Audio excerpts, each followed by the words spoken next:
Hello friends, you all are welcome. Figures of speech के series में आज हम लोग दो फिगर्स ऑफ स्पीच पर्सोनिफिकेशन और एलिट्रेशन के बारे में जानेंगे। पर्सोनिफिकेशन क्या होता है फ्रेंड्स? पर्सोनिफिकेशन को हिंदी में हम लोग मानवीकरण कहते हैं। इसका अर्थ होता है it is a figure of speech. In this figure of speech inanimate और abstract things and ideas are treated as if they were human persons. अर्थात इस फिगर ऑफ स्पीच में किसी भी अमूर्त वस्तु या विचार को हम लोग ऐसा ट्रीट करते हैं जैसा कि लगे कि वो इंसान हो, यानी कि इंसानों की क्वालिटी हम लोग इनएनिमेट और एब्स्ट्रैक्ट थिंग्स में देखते हैं। For example, the winds are whispering, यानी कि हवाएं जो हैं फुसफुसा रही हैं। तो फ्रेंड्स, फुसफुसाना जो है वो इंसानों की क्वालिटी है। इंसान फुसफुसाता है, औरतें फुसफुसाती हैं, बट यहाँ पे हवा को कहा गया है कि द विंड्स आर विस्परिंग, हवाएं जो हैं वो फुसफुसा रही हैं। तो इस क्वालिटी को हवा के थ्रू दिखाया गया है, तो इसे हम लोग कहेंगे पर्सोनिफिकेशन, यानी कि यहाँ पे हवा को पर्सोनिफाइड किया गया है। अनदर एग्जाम्पल है, सेकेंड एग्जाम्पल है, लव इज ब्लाइंड, प्यार अंधा होता है। अंधा होना इंसानों की क्वालिटी है, इंसान अंधा होते हैं, बट यहाँ पे कहा गया कि प्यार ही अंधा होता है। तो ये जो है पर्सोनिफिकेशन है, यहाँ पे लव को पर्सोनिफाइड किया गया है। नेक्स्ट एग्जाम्पल है, death lays his icy hands on both kings and bakers, यानी कि मृत्यु अपना ठंडा हाथ दोनों राजा और रंक दोनों पर रखता है।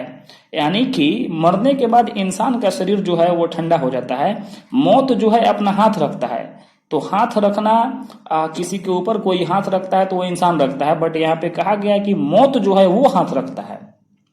तो इस क्वालिटी को पर्सोनिफिकेशन हम लोग कहेंगे, यानी कि यहाँ पे डेथ को पर्सोनिफाइड किया गया है। नेक्स्ट एग्जाम्पल है, the moon is peeping through the clouds, यानी चंद्रमा जो है वो बादलों के बीच से झांक रहा है। तो झांकना किसका क्वालिटी है? झांकना इंसानों का क्वालिटी है, बट यहाँ पे हम लोग दिखाते हैं कि मून जो है वो झांक रहा है, चंद्रमा जो है वो झांक रहा है बादलों के बीच से।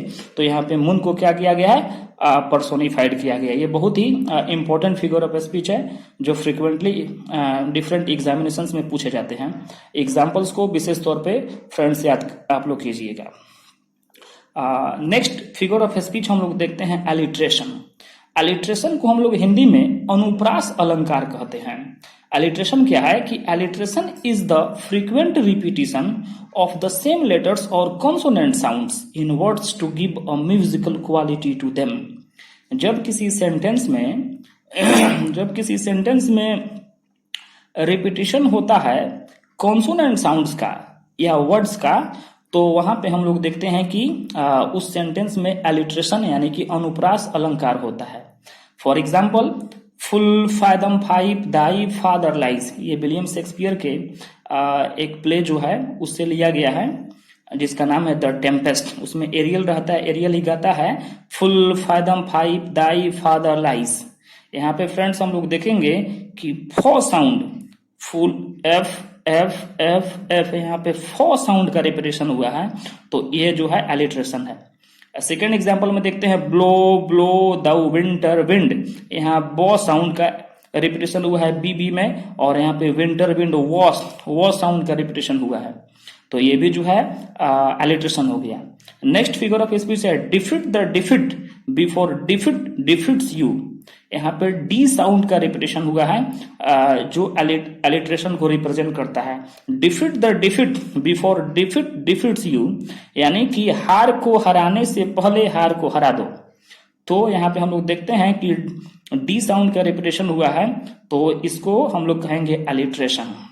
एलिट्रेशन जो है सेंटेंसेस को, पोएम्स को एक म्यूजिकल क्वालिटी देता है। इसके पोएम के सुंदरता में चार चांद लगा देता है। ये बहुत ही इंपॉर्टेंट फिगर ऑफ स्पीच होता है, इसको हम लोग कहेंगे एलिट्रेशन या अनुप्रास अलंकार।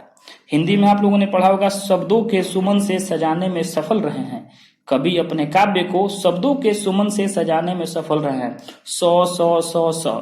तो इस प्रकार के जब शब्दों का या साउंड्स का, कॉन्सोनेंट साउंड्स का जब रिपीटिशन होता है तो उसको हम लोग कहते हैं एलिट्रेशन।